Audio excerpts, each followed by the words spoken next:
Tokyo, military strikes against chemical weapons facilities in Syria launched by the US, UK, and France on Friday drew mixed responses from Asian governments, while many experts see the attacks complicating talks on North Korean denuclearization. Japanese Prime Minister Shinzo Abe told reporters that the Japanese government would support the determination of the US, UK, and France to ensure that the proliferation and use of chemical weapons will never be allowed. He also expressed an intention to discuss the situation in Syria and the Middle East with U.S.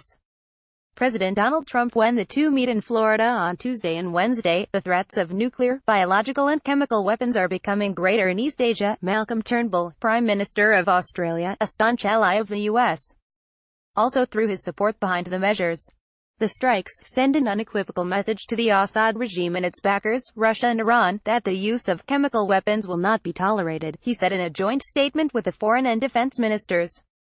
Beijing, on the other hand, criticized the strikes, claiming they were a violation of the principles of international law and were carried out without a thorough investigation into the alleged use of chemical weapons against Syrian civilians. Unilateral military action bypassing the Security Council runs contrary to the purpose and principles of the UN Charter, Ministry of Foreign Affairs spokeswoman Hua Chunying said at a news conference.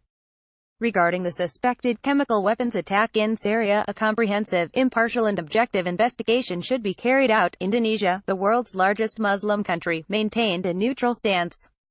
The government of the biggest economy in Southeast Asia expressed strong condemnation of the use of chemical weapons in Syria by any party, the country's Ministry of Foreign Affairs said in a statement on Saturday. Indonesia also asks all parties to maintain the security and safety of civil society, especially women and children, it added. Passers-by U.S. President Donald Trump announced airstrikes against Syria on a TV display in Osaka, Japan.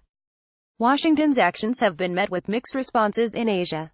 Copyright Kyoto. Trump announced late on Friday that he had ordered precision strikes targeting the chemical weapons capabilities of Syrian President Bashar al-Assad's regime. France and the UK joined the US in a coordinated operation that targeted 3 related facilities. The purpose of our actions tonight is to establish a strong deterrent against the production, spread and use of chemical weapons, Trump said in a televised address from the White House. Later on Saturday, he took to Twitter to tout the perfectly executed strike and declare, "Mission accomplished." Defense Secretary James Mattis said the strikes would be a one-off operation. Many observers have already turned their attention to the potential ripple effect on the situation regarding North Korea. Trump is expected to meet with North Korean leader Kim Jong-un in May or early June. The attack may pressure North Korea as the U.S. should it can use military options, but it was limited to missile bombardments, said Shin Baum-chul, senior researcher at the Asan Institute for Policy Studies in Seoul. The decision ahead of the North Korea-U.S. summit will boost Washington's negotiating power, but its influence will be limited. Robert Duherick, director of the Institute of Contemporary Asian Studies at Temple University, suggested that greater U.S. involvement in the Middle East favored North Korea. It means fewer U.S. forces are available in Asia. Earlier this month, Nikkei reported that Kim had told Chinese President Xi Jinping he was willing to rejoin six-party talks to discuss denuclearization. Such a framework, however, could be marred if U.S. relations with Russia, one of the 6 members, deteriorate.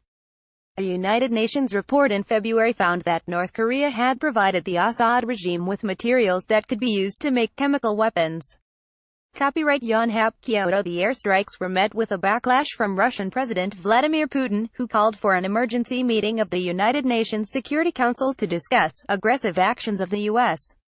and its allies. The current escalation of the situation around Syria has a devastating impact on the whole system of international relations, Putin said in a statement. Japanese Defense Minister Itsunori Onodera voiced concern over escalating tensions between Washington and Moscow. The international community, including Russia, is concerned about the situation, he told reporters on Saturday, adding that Tokyo would analyze what kind of impact deteriorating relations between the two could have on the situation in North Korea. According to Kyodo News, Ryo Sahashi, an associate professor of international politics at Kanagawa University, said the strikes raised North Korea's determination to deliver successful negotiations with the U.S. and others, but their impact on the 6-party talks would be limited. Whether or not to open 6-party talks, a broader platform to discuss security issues in the region, will be up to the U.S. and China. Pyongyang may also come under scrutiny from the international community due to its suspected connection to Syria's chemical weapons program. Many U.S. lawmakers have been alarmed by a United Nations report in February, which found that North Korea had provided the Assad regime supplies that could be used to manufacture chemical weapons at least 40 times between 2012 and 2017. In a letter dated April 12, U.S. senators expressed deep concern over the report, which exposes North Korean sanctions evasion involving Russia and China, and urged the Trump administration to enact a swift and appropriate response to the continued use of chemical weapons by Assad's government. Ken Moriyasu in New York, Kim Jae-won in Seoul, Masayuki Yuta in Tokyo, and Shitaro Tani in Jakarta contributed to this story.